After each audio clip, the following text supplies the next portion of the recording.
Welcome to the Anxious to Secure podcast. I'm Jula, your anxious attachment style coach. I'll help you to finally stop overthinking your relationship by overcoming your fear of being left by your partner. Thought by thought, action by action, now episode by episode. Why? So you can experience true, authentic, anxiety-free love and feel a lasting ripple effect in all areas of your life. Are you ready to become the best secure version of yourself? Let's go. Welcome back to the Anxious to Secure podcast. This episode is 15 already. And today we're jumping into part 2 of the secure versus insecure attachment series.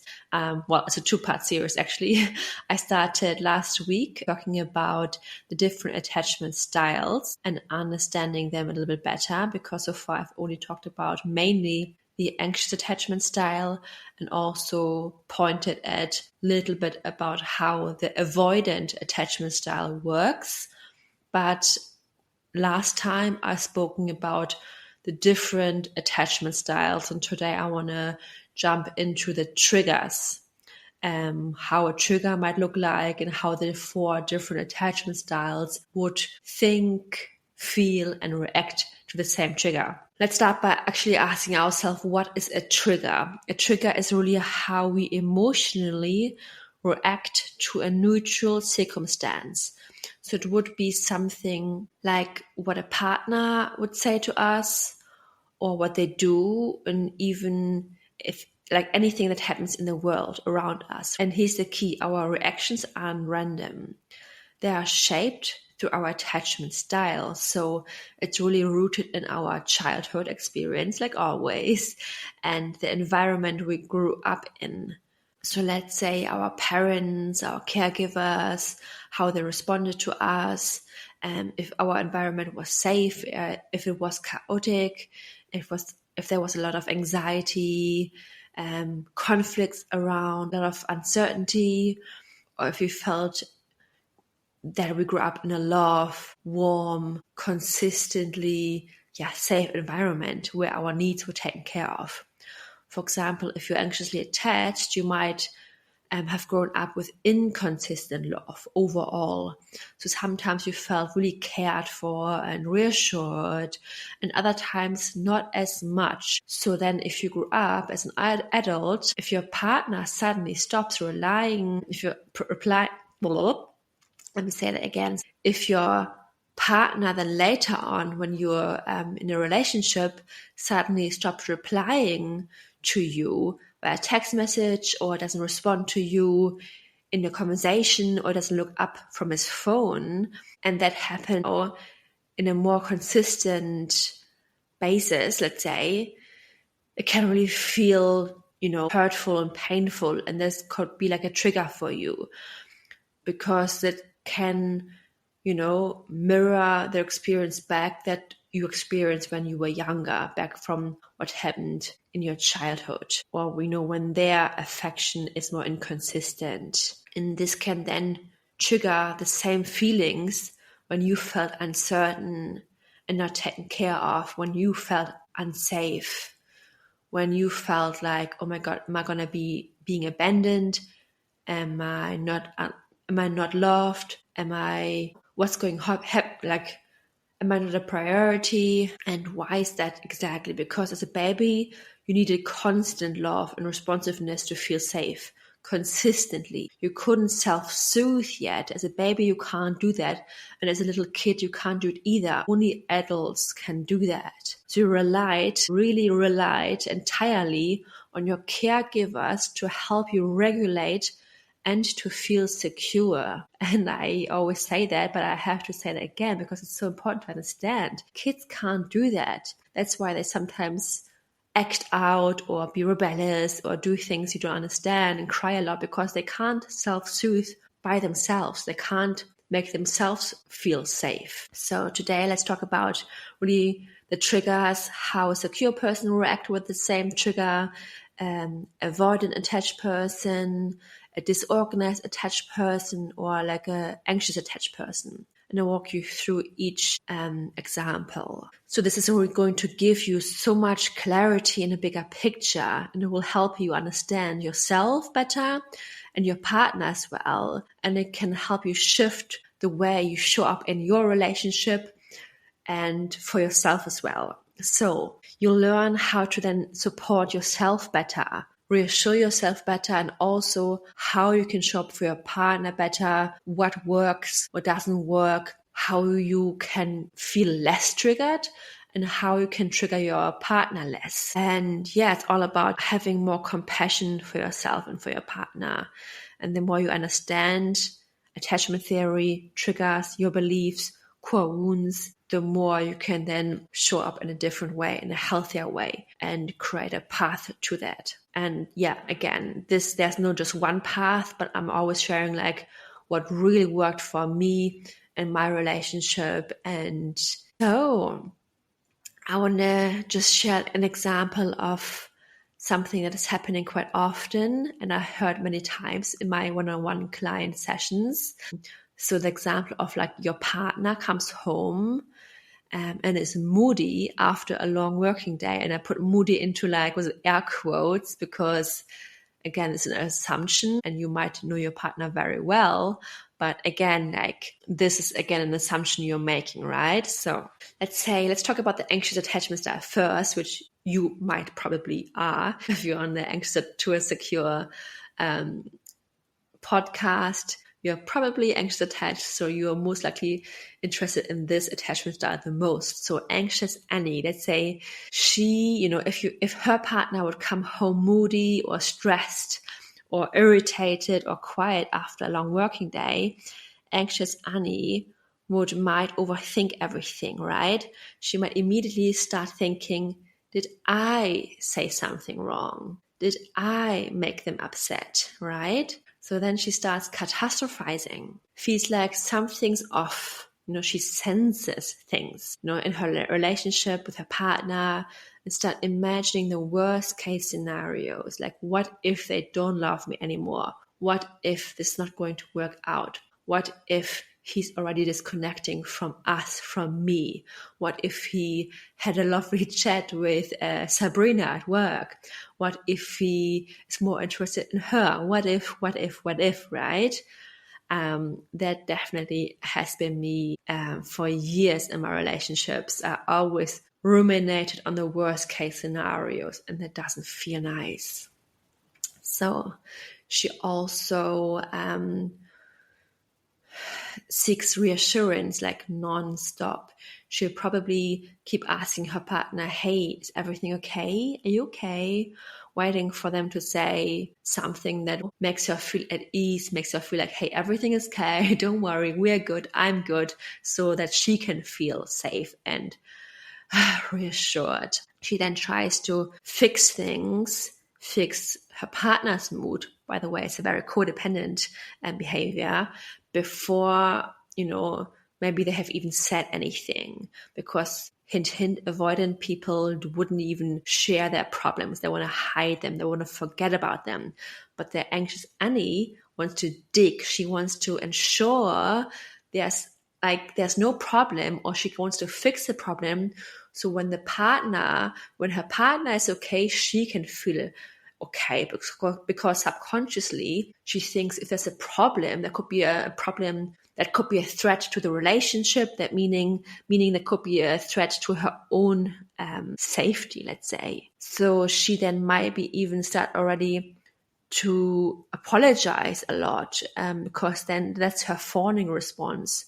She thinks, oh my God, maybe I've gone already too far, but I keep asking if he's okay.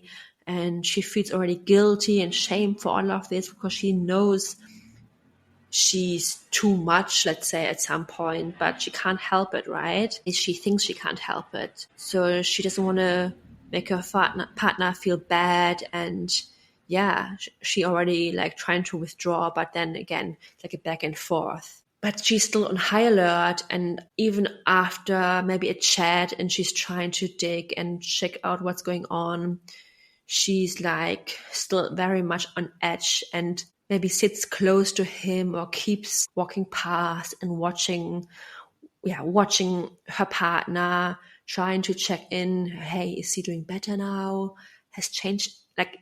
anything has changed maybe in his mood? just to keep an eye on him. And that sounds maybe a little bit creepy, but I can definitely relate to that. Whenever my partner feels a little bit off, I kind of keep watching him, and I've noticed that in myself, and I still sometimes do that. And I really need to focus on myself and saying, hey, snap out of this. I'm still safe, even if he's in a bad mood. Anyway, so then she also feels emotionally exhausted, because after the moment has passed, she's completely drained, and that often happens after he already is in a better mood. Usually that's like the phase afterwards. She's like dropping into the next phase of the nervous system regulation, into a little bit of like a collapse. Like, oh my God, after this emotional roller coaster ride, she's like, oh, that was a lot. All the emotions can like release and drop, and she's just exhausted, like lying on the couch, and feels very heavy and can't do much anymore. And it's just feeling drained. So how does this, connect back to the childhood? Anxious Annie likely grew up in a home, where love and affection were inconsistent. Maybe one partner, a parent, maybe one parent was distant or hard to read. And so she tried to be very hypervigilant, figure out, hey, what's going on? Are they going to leave me? Are they actually going to take care of me or not? So she was trying to keep herself safe by overthinking and predicting the future. She had to kind of work extra hard in her little brain to keep herself safe.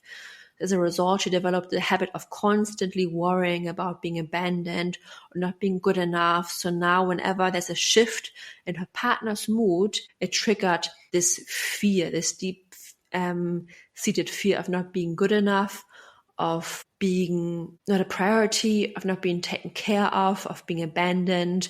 And that was always a threat in her life. And again, everything happens subconsciously. Often we're not aware of it until we really dig deep into all of this. Whew, that was a lot, right? Let's say we look into the patterns of a disorganized attached person. So let's call them Danny. Danny wants to help when they realize the partner is, unlocking the door and they're feeling kind of moody. The mood is off. They are, going right to their room, or putting their phone out right away and diving into social media, scrolling, keeping conversations short and feeling stressed after work.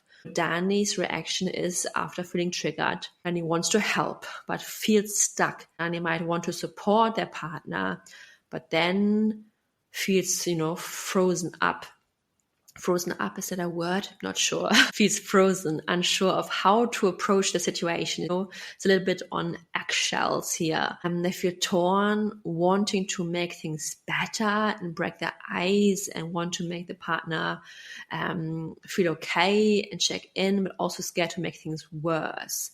So they really crave connection, but also not sure how. So it's very confused in themselves as well. They might say or do things to try to help, to gradually move towards the connection, but then totally mixed up about their own emotions as well. Like one moment like Danny wants to connect, and then next thing they're shutting down, especially if something happens, if the partner suddenly is grumpy again, or if they just walk off or just ignore Danny when Danny makes an attempt to connect, let's say. So it's very overwhelmed, by the emotional tension in the room and just not sure what to do. And it's very, very draining, right? It's like there's this push and pull inside Danny. So Danny's experience is everything is very intense. Any small change in their partner's mood can really impact Danny's emotional reactions, like an emotional storm, and their struggle to handle this, the situation. And maybe Danny shuts down emotionally when things get too heated and are too confusing. They might even just emotionally withdraw. They could get quiet, distant, maybe even give them a silent treatment if something explodes or gets worse. And then maybe Danny retreats into themselves and is unsure on how to process and proceed and everything. Maybe they go into their own room and shut themselves off as well. So Danny has really, trouble expressing their own needs, and Danny might feel like they don't even know what they need at the moment as well. If they do, they struggle to ask for help and they feel overwhelmed as well and don't know how to vocalize their emotions and desires. Whew, sounds stressful, right? So they feel disconnected from their partner and confused and everything and isolated, and they want to be close to their partner. They don't know how, and then maybe they even blame the partner for, partner's mood swings, and this is this push and pull. Again, this is just one example. Let's look at the childhood of Danny to understand the situation and how Danny feels and behaves a little bit more to get this a little bit more depth. So Danny probably grew up in a situation where their caregivers were very unpredictable, and everything, relationships were overshadowed by chaos and fear. So sometimes they were maybe loving and nurturing, but mostly more distant or more frightening. So love is connected really with fear, chaos, unpredictability. And this has made really, made it hard to feel safe in relationships as well, right? So as a result, then he has learned that love could both be really comforting and is a huge need, but also very scary and be something to be aware of. And when they experience emotional highs and lows in relationships, it brings up the same confusion, instability, and they felt very unsafe as a child. But again, it's something then it is attached to, because it repeats the same pattern from childhood. So everything we experience from childhood, we attach to and we kind of repeat because it's familiar. But again, it's not nice, if it's not a nice experience from childhood.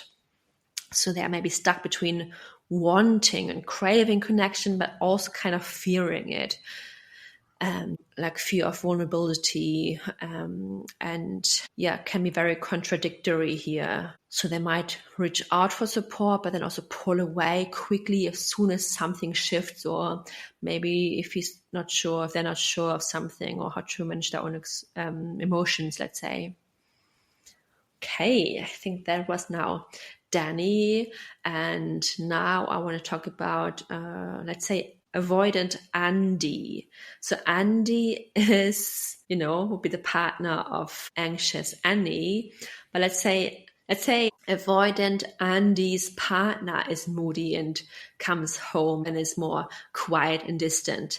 How would a person like Andy react to this trigger? Quite interesting to see the opposite, right? So Andy would act like nothing is really wrong. So he, I think, might not say anything about his partner's mood, and I think would brush it more off. So pretending like nothing is happening, everything is fine.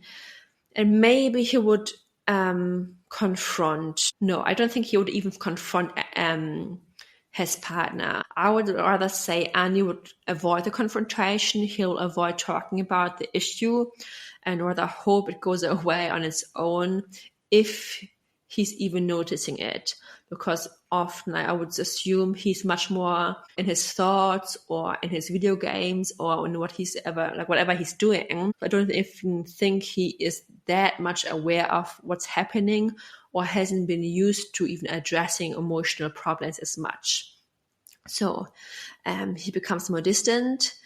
He might withdraw emotionally or is retreating into his own world, not engaging with his partner much like he does, like having maybe surface level chats, let's say, how was your day, or hey, what's for dinner, something like this. So maybe he downplays the situation, say he'll minimize the issue, thinking, hey, there's not a big deal, we don't need to talk about it, even if the topic comes up and if his partner would address the situation. So he wouldn't ask many questions and be very like passive about it. He would shut down feelings quite quickly. He could become defensive, avoid eye contact, or even make turn the situation into something very light, or make jokes about it to keep it very light, casual, and avoid really going into deeper emotional topics. I would say keeps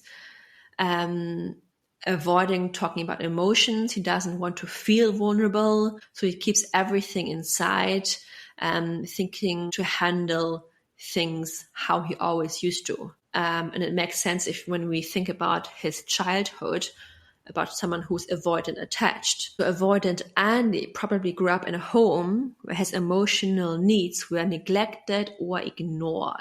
So maybe his caregivers didn't give him the emotional support he needed. So he learned early on that it was safer to deal with things on his own. He wasn't raised where people really talked about emotions, and maybe even physical affection wasn't really there. So if your partner then comes home stressed or quiet or something is off, he wouldn't even have the idea to ask deeper questions, to really try to solve the problem in the moment, or just to reassure the partner or validate their needs. So this is something that he would definitely avoid in the moment. And again, I think the more you understand who Andy is and the environment he grew up, the more it makes sense. It doesn't mean you have to live with that.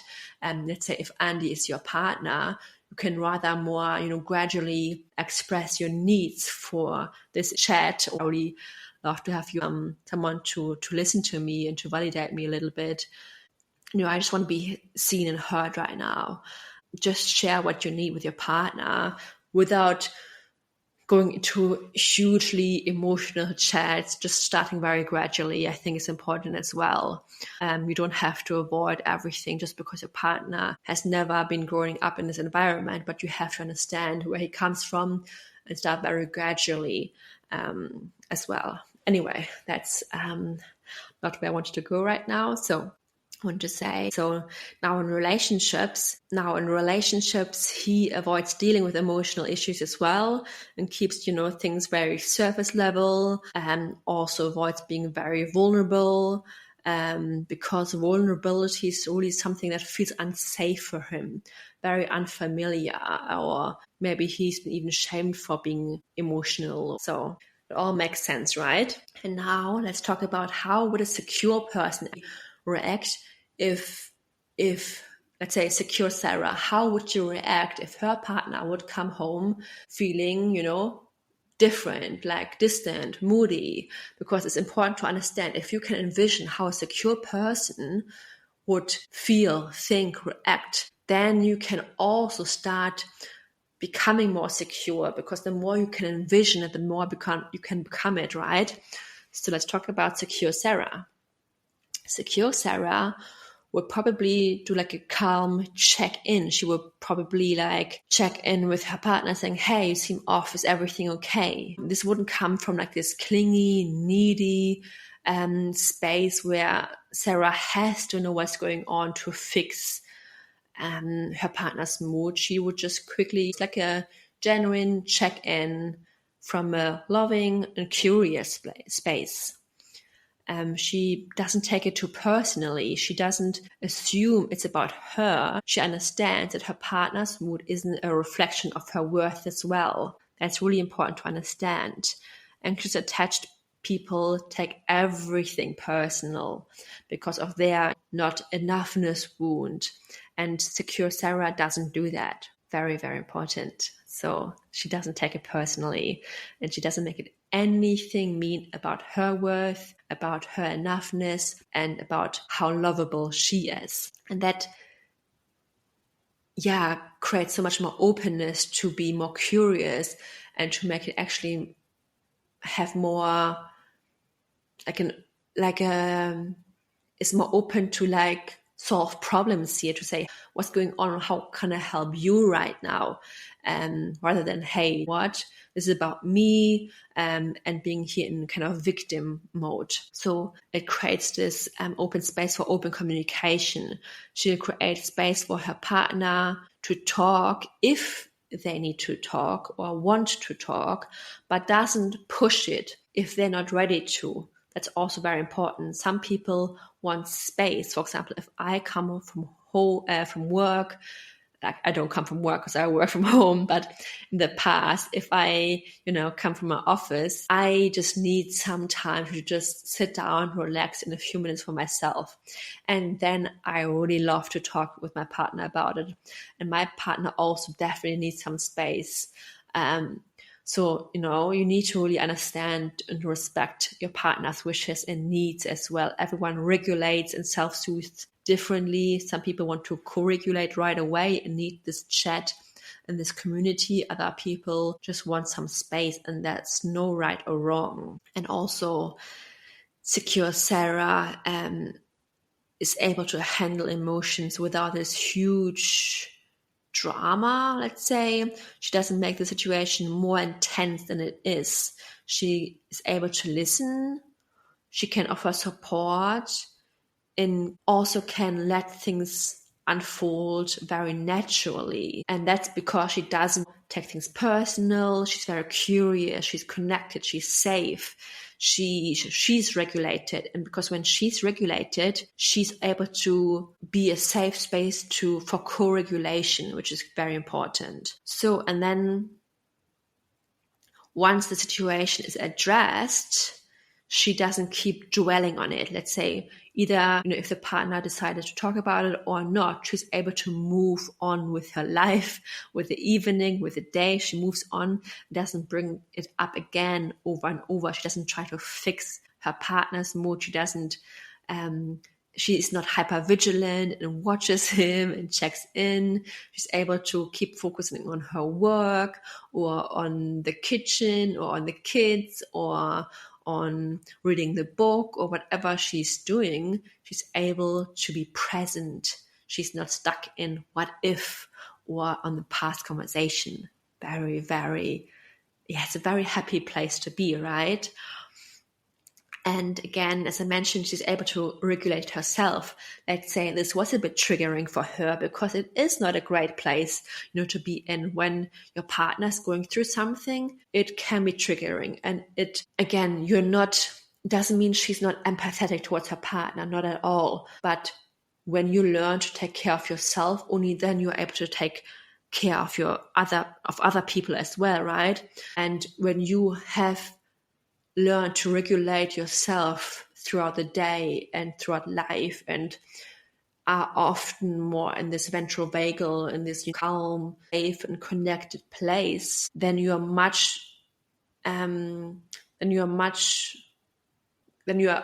it's much easier for you to go back once you're triggered and anxious and in this fight or flight state, to go back into ventral vagal, meaning back into this regulated self and calm self, even if this was triggering for her. And to handle her own emotions faster and smoother without relying on her partner to reassure her or comfort her. She's able to process her emotions by herself. And usually, once you really master this tool of processing your emotions, guess what? It only takes about 90 seconds to 5 minutes to really process your emotions if you really allow your emotions to be there, no matter if it's anxiety or fear or worry, because the biggest problem is we have when we don't learn to process our emotions, they linger there. The feelings, they can be there for minutes and hours and even days. But if you actually learn to process our emotions properly, they don't last forever. They only last for a few minutes. And Sarah can do that. And let's quickly go back to Sarah's childhood, so we make more sense of it. So secure Sarah most likely had caregivers who were emotionally available for her consistently. They gave her warmth consistently, meaning she felt safe. She grew up with love and reassurance, which helped her form a secure foundation. She wasn't overprotected through like an anxious attached mother, for example, but she felt secure enough. And as a result, she felt safe. Her mother, regulated her because her parents were also fairly regulated by themselves. And later on, as an adult, when Sarah grew up, she was able to regulate her own emotions and then also able to communicate them, set boundaries. And because she was regulated, she was able to think logically, to be creative, to be adventurous, and all of these things you can only do really consistently, properly, when you are in this regulated state. When you have these core beliefs that I am safe, I am worthy, lovable, and enough, and I am capable of things.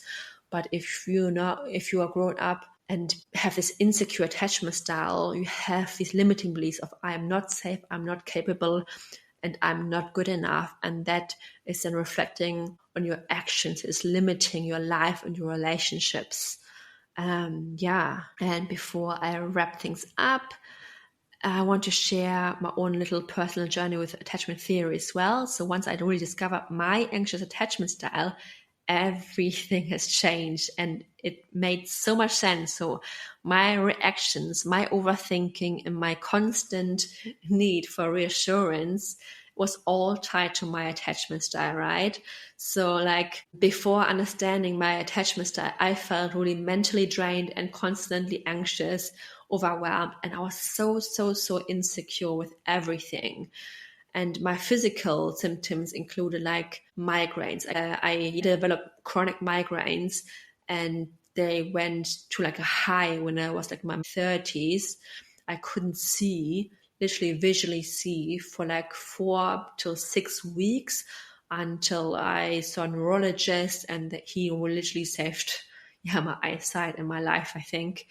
It was terrible. It was a very, very dark area of my life. And then I developed like bladder issues, strong digestive consequences. My digestive system didn't work. I was so hyper dysregulated in my nervous system, because if you are living in an anxious attachment style for 30 years, for your entire life, eventually you will develop chronic illnesses and diseases, because it's like running away, fighting.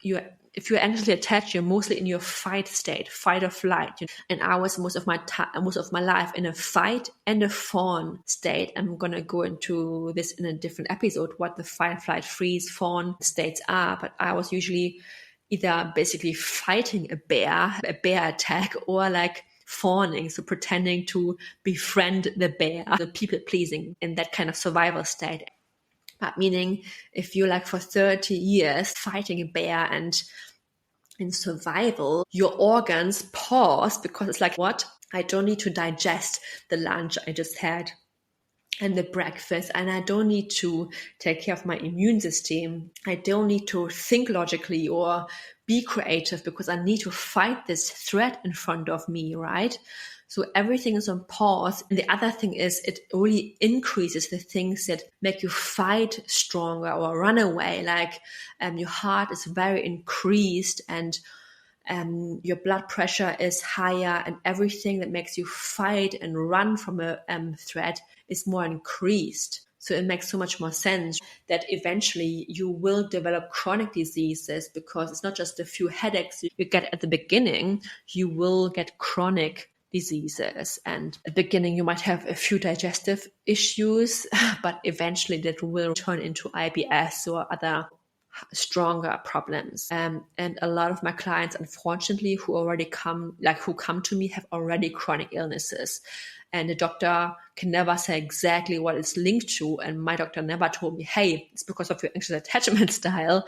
But I think a lot of times nowadays we know that nervous system regulation and all of this is really medicine for you. But I wish just more people would know about this, and I wish we would have learned this in school, but we didn't. But it's now our responsibility to to do the work. And once I've discovered my anxious attachment style and my partner was avoidant, and once I learned all of this, it all made sense. And it was so powerful in understanding attachment theory and understanding as well how I can be in control of my emotions and how it can really shape all areas of my life, my career. I would never have created this podcast.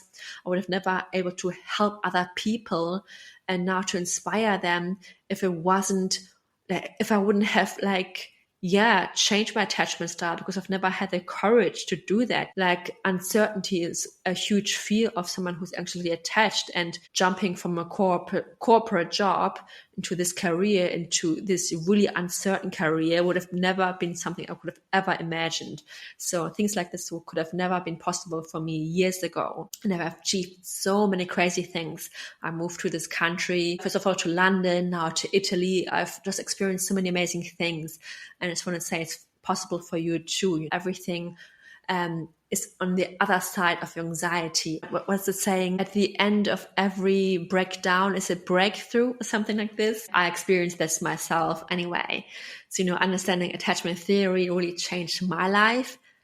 And it helped me to validate my experience and gave me a really clear roadmap of what to do and how to really transform my anxiety, my relationships, my friendships, my relationships to my family, to be more brave, for my career. I'm so grateful for all the people's lives I've changed already and relationships I've managed to inspire last year, and I'm excited for this year as well. Every little chat I had was on Instagram or through email or wherever I've met someone, and even if it was just a little impact I've made, I'm so grateful for everything I can do. So, and at the end, I have a little action step for you. Hey you, if you're tired of just listening to all the podcasts, reading all the self-help books, and feeling like your therapy sessions aren't creating the transformation you desire, it's time to take action. You'll have to check out my Anxious to Secure course, where I reveal all my secrets and strategies that help me to heal my anxious attachment style within just 6 months. Here's the truth. 95% of our actions are driven by our subconscious mind. So even if you know the right steps to do, even if you know you have to stop chasing, to set boundaries, to focus on yourself, your subconscious mind is still stuck in fear mode. It's not enough to just know what to do. You need to rewire your mind and shift those old beliefs. That's where your real transformation happens. No more spiraling when your partner pulls away, feeling unloved when they don't shower you with compliments, anxious waiting for their validation and reassurance. These triggers are not to do with your partner. They're about your abandonment wounds that keeps resurfacing over and over again. Imagine this. Feeling secure from within, even when your partner needs space. Knowing your worth, even if they're not prioritizing you at every moment. Moving through your relationship with confidence, no matter what. If you want this kind of transformation, grab my Anxious to Secure course now before the price goes up after the first round. Comment blueprint under any of my Instagram posts or head to the link in bio. So don't wait, you're worth it. I have a little action step for you to do, because actions create results, right? So let me jump over into that. So write down all your patterns that are based on attachment theory in categories like trust, communication, conflict, emotions, and beliefs. What are your thoughts that are unhelpful? What are beliefs that keep you stuck in your relationship or in your situation where you are right now?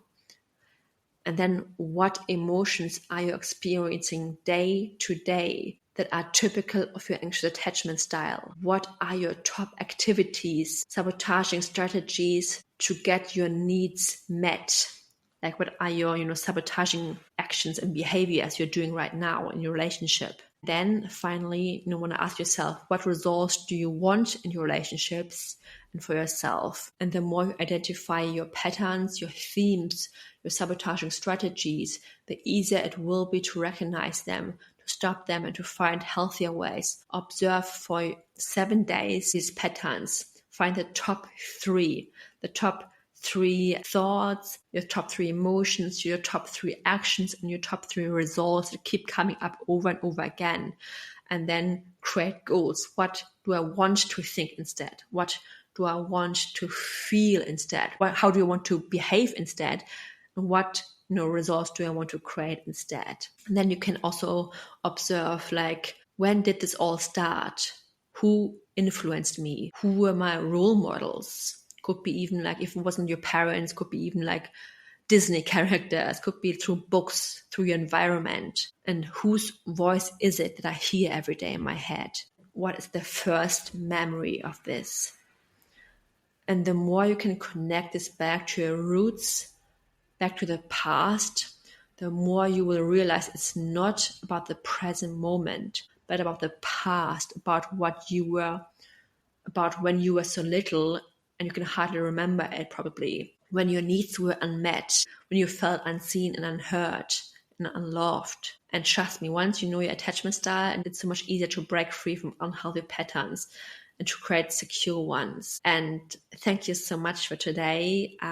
Please share this with one more person you think really could benefit from this episode. And please give me a 5-star rating wherever you're listening from. It takes like a few seconds, and it could create so much difference for me, because a lot more people will hear from this episode. And if you want a free resource, head over to the bio of wherever you're listening from, ideally like Spotify. I'm going to link the checklist to go from anxious to secure. You can also write the checklist on my Instagram account, the anxious to secure coach. Pop a dot in between each word, and I see you in the next episode. Bye-bye. Thank you so much for being with me here today. Remember, change in your relationship starts with you. Thought by thought, action by action, and now episode by episode. If you love this episode and want to give me a virtual high five, please give me a 5-star rating wherever you're listening from. It really helps me to boost this podcast a little bit higher in the ranking, so I can help even more people just like you. And even share it with one more person you think would really benefit from this episode. Have a wonderful rest of your day. Thank you. Bye-bye.